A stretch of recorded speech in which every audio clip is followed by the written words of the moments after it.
हो गया। Hello, myself VS Meena, associate professor in botany, government college Gangapur. Today we start topics. It is related to BSc part 2nd botany, paper 1st, unit 1st. The topic is seed plant with fruits. Seed plant with fruits. In other way we can say these are angiosperm plant. ये division that is called spermatophyta. Spermatophyta means seeded plant. There are two words in spermatophyta. One is sperma. Sperma means seed और phyton means plant. तो seeded plant, there are two groups. One is gymnosperm, second is angiosperm. Gymno itself, a Greek word, it means naked, or sperma means seeds, naked seeded plant. The other class, or it is called angiosperm. Angio means covered, vesseled. The seed are covered. So this group is called angiosperm. In this case, the topic is that फलयुक्त बीजीय पादप, या हिंदी दूसरा शब्द है इसके लिए आवृत बीज. तो सीड क्या है? Seed is nothing what it is matured ovule.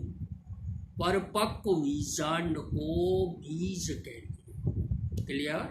Understood? Bizant, after fertilization, it modified or it converted into seed. Seeded plant two types के हैं. एक है फल रहित. There are no fruit formation in seeded plant. Other is fruited plant. इनके अंदर फल बनते, फ्रूट्स का निर्माण होता. तो फ्रूटेड प्लांट्स कौन से हैं? एंजियोस्पर्म. और फ्रूटलेस प्लांट कौन से हैं? जिम्नोस्पर्म. तो इस टॉपिक में हम केवल आवृत बीज मीन्स फल युक्त पादपों के बारे में जानकारी उपलब्ध कराना है. तो फल क्या है? फल इज, व्हाट इज द फल? What is the fruits? Fruit is nothing what it is matured ovary, fertilized ovary. After fertilization, the ovary is converted or modified into fruits. बीज जैविक विकास प्रक्रम की चरम अवस्था.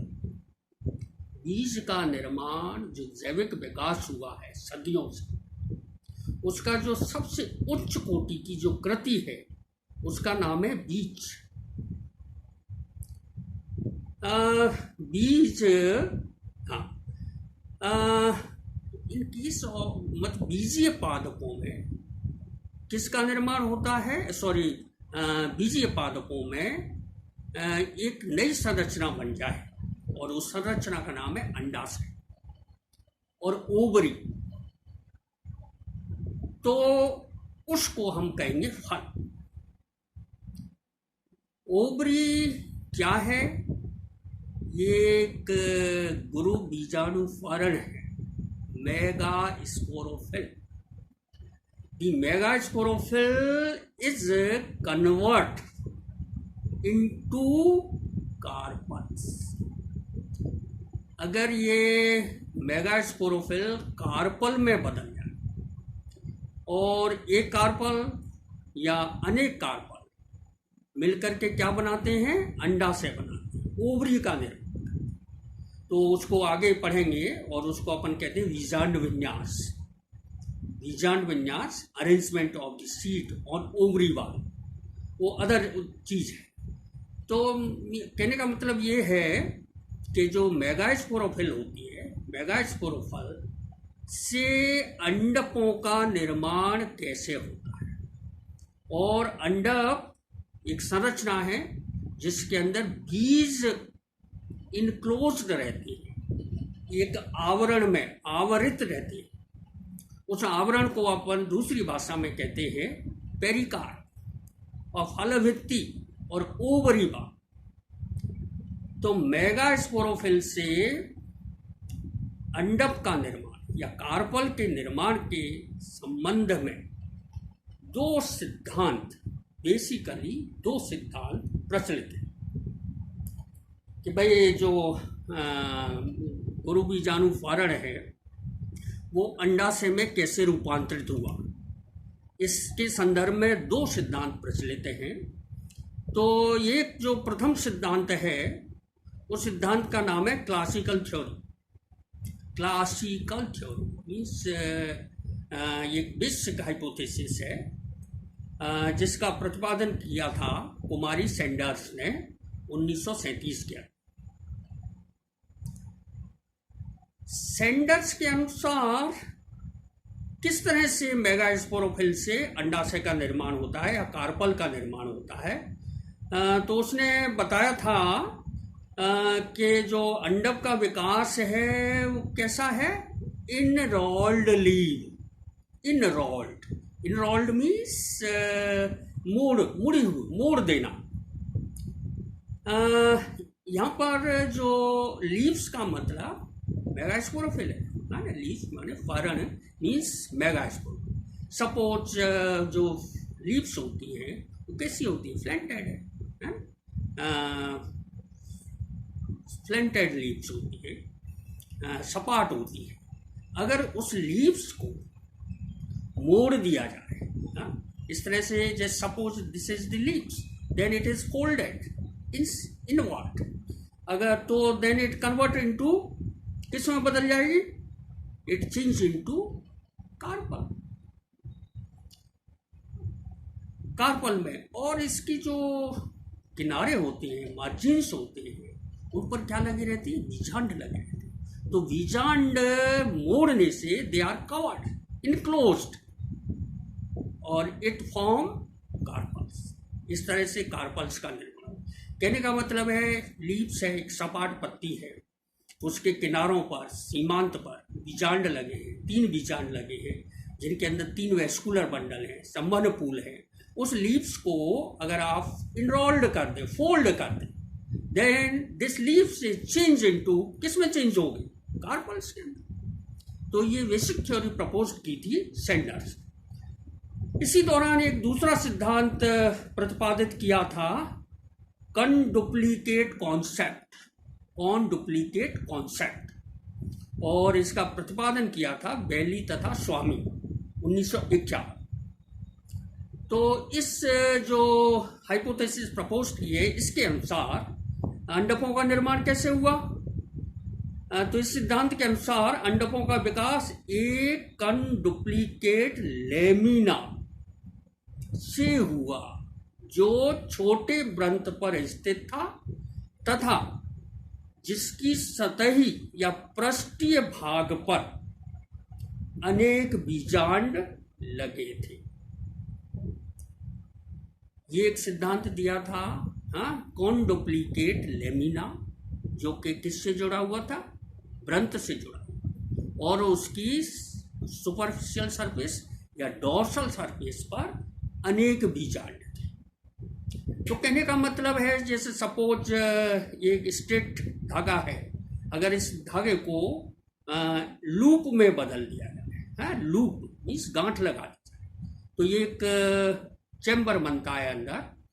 तो इसी तरह से इसका विकास हुआ, कार्पल्स का विकास हुआ, कार्पल्स बने।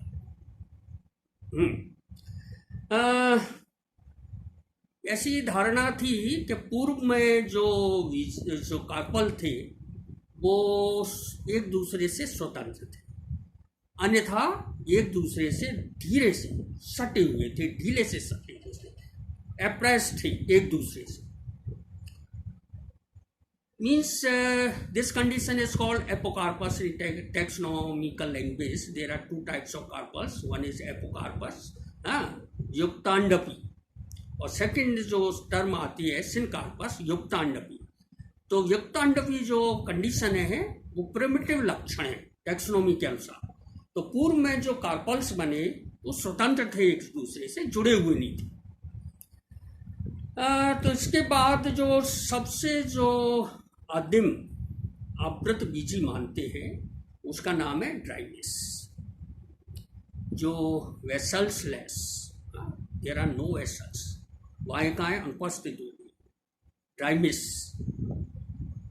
विंटरेसी कुल का एंजियोस्पर्म है, जिसके अंदर सर्वप्रथम नग्न बीजों से अनावृत बीजों का विकास हो,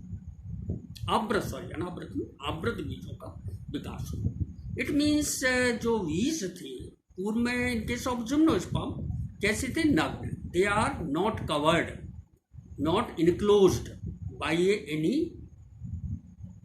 any types of structure like pericarp, फलवित। तो इस तरह से बीज किससे इनक्लोज्ड हो गए, कवर्ड हो गए, आवृत हो गए, एक भित्ति से आवृत हो गए। उस भित्ति का नाम दूसरी भाषा में फल भित्ति कहते हैं, ओवरी बाल कहते हैं। और इस तरह से आवृत बीजी पादपों का विकास या ऐसे पादप विकसित हुए जिनके अंदर फलों का निर्माण होता है। परंतु जिम्नोस्पर्मों में बीजीय पादप तो हैं, परंतु वहां पर बीज आवृत नहीं है, they are not covered, they are naked in case of gymnosperm. इसका मतलब है कि उनके अंदर फलों का निर्माण नहीं होता है। तो फल निर्माण के